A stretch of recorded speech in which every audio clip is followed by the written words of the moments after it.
It's my feel-good breakfast show. Due to the current lockdown environment, children are being confined, often with very limited stimulation, and this is sadly far more true for orphaned and vulnerable children. Occupational therapist Marlies Bueta, who has a passion for early childhood development through play at SOS Children's Village, head of fundraising, Mandy now join us on the line to chat about the Cadbury Dairy Milk Glass and a Half project and the huge impact that limited access to educational toys, to books and games has on an orphaned and vulnerable child. Very good morning. Welcome, ladies. Good morning. Thank you. Mandy, maybe I'll start with you. What was the impact of being a beneficiary of last year's Cadbury Dairy Milk Generosity Initiative? How did the children feel receiving these amazing gifts of childhood? When you come from a scenario when you're admitted into care and you have absolutely nothing, a gift that is given to you is just a wonderful sense of comfort. It makes you feel at home, because when a child comes into care, they've been removed from the environment. And they come to us with a lot of sadness. They have a lot of anger sometimes. And it's a transition for them to come into care.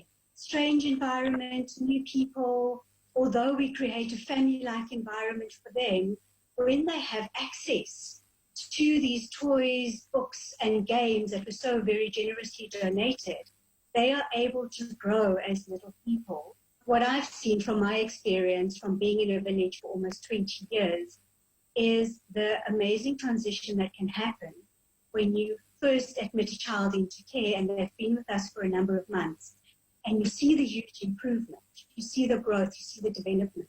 Very much building off that, Marlies, you obviously work in communities where children have to deal with the reality that I think few of us could scarcely imagine, with very limited access to educational toys, to books, to games, all these essential tools.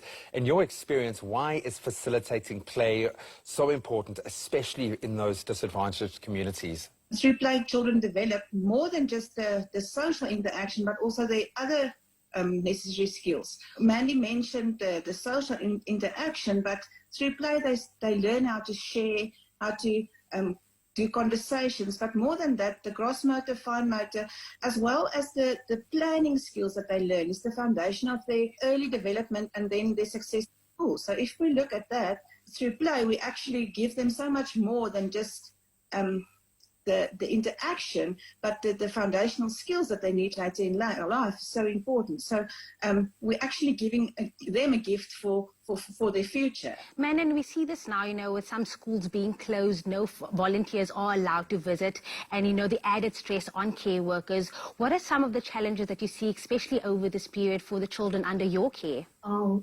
caregivers, or our SOS mothers, our childcare workers, have been stretched. Normally they were allowed to move in and out the village to be able to visit their own families, and during lockdown we could not do that. The challenges for the children that they care for within the SOS village has also been quite a big challenge.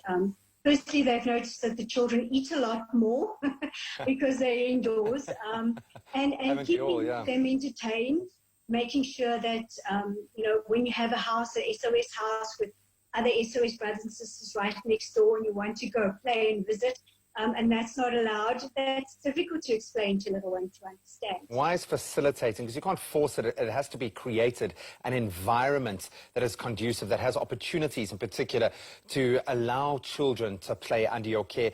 We've been able to use the toys, books and games that were donated within our family home environment. So we have 8 villages across South Africa, which means we have about between 80 and 90 family homes that are operational. So we're looking at 800 children across the ages, from very little up to young adults. And it has given us the opportunity to be able to supply these children with activities, age-related, that could stimulate and help them. In our safe parks that we have created, we now have a space where we can utilize toys, books and games for our children under supervised care of trained childcare workers and community volunteers.